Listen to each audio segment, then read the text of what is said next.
Good morning, good afternoon, good evening, GlomCon audience, regardless of where you are. I'm Mario Rubin, an old-timer that has been called back to duty for a very special occasion.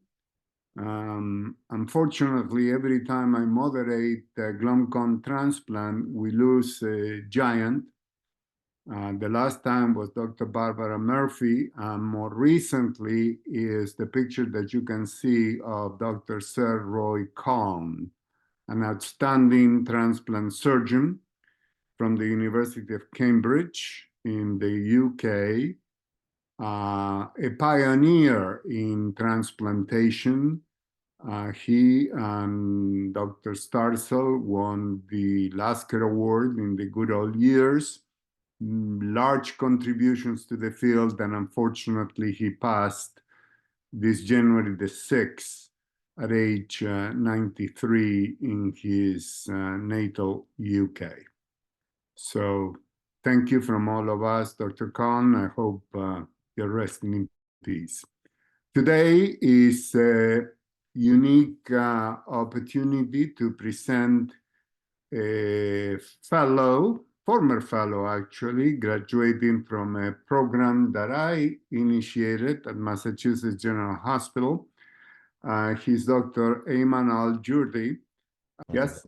Okay, great. So I'm going to be talking about a topic I'm sort of very passionate about, which is vaccine responses in immunocompromised individuals. And I'm going to specifically focus on kidney transplant patients, since this is GlomCon transplant, and these are sort of a group of people that I care for, day in and day out. I have no specific disclosures related to this topic, and I'm not going to be talking about any unlabeled or off-label use of drugs. So the objectives of today's talk are to recognize the immune cell interactions that are required for effective vaccine responses, to describe the impact of immunosuppressive medications on vaccine responses, and then along those lines to develop strategies to improve vaccine responses in immunocompromised individuals. So we're going to talk about why is this topic important. We're going to review vaccine responses, and then we're going to go through some cases, which I think will highlight how you as a clinician can optimize vaccine responses in your transplant patients. And we're going to end with some concluding remarks. So why is this topic important? And so, when I'm speaking to this audience, I think, I don't have to convince you why infections and infection prevention are a big problem in transplant patients. But this is highlighted by this study, which was from the Australia and New Zealand database of transplant recipients. And they looked at the most common causes of death in kidney transplant recipients after transplant, so at 3 months, 12 months, 5 years, 10 years. And in general, the most common cause of death, which is shown in the dark line, is cardiovascular death, not surprising to anybody.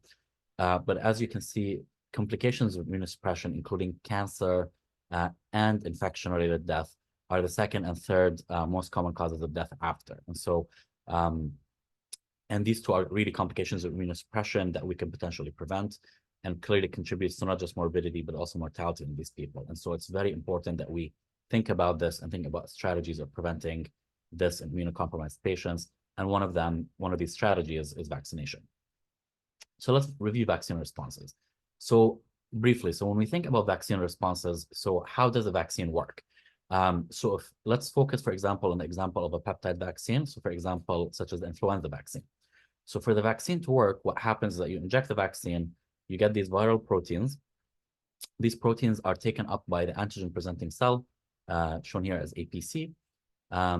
And then once they're taken in, these peptides are processed, and then they're presented on the surface of the antigen-presenting cell on the MHC or HLA molecule. And that's presented to the CD4 positive T cell, for example, on the T cell, which then recognizes it through its very specific T cell receptor.